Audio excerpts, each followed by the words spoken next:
Dylan Penningroth, and I study African American socio-legal history. I think that the specific things that I study today probably began for me when I was trying to write a graduate student paper about the ownership of property by slaves. I wanted to figure out, how was it that slaves were able to own property when they themselves were property?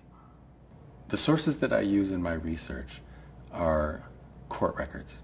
I use sermons, I use slave narratives, but probably my main source for a long time has been docket books and case files from county courts in the United States between 1865 and, say, 1950.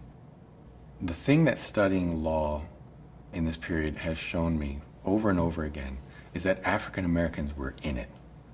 They were participating in it. They were not objects of law. They did things. They went to court. They sued. As long as those claims didn't threaten white supremacy, many whites were perfectly happy to let them make those claims.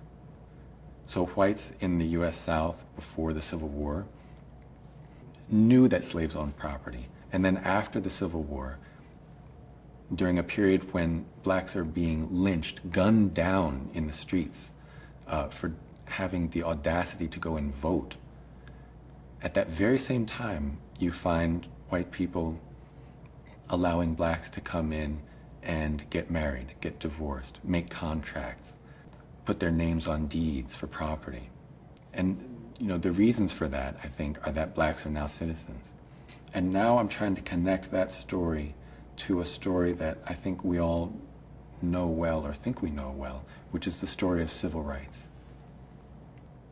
It was an incredible surprise to get the call from the MacArthur Foundation. And I think it's taking me days and days to sort of come to terms with what it might mean. This fellowship is enormously important to me for what I'm trying to do right now. It's going to make it possible for me to take a story that might otherwise be limited in time and space and make it a bigger story.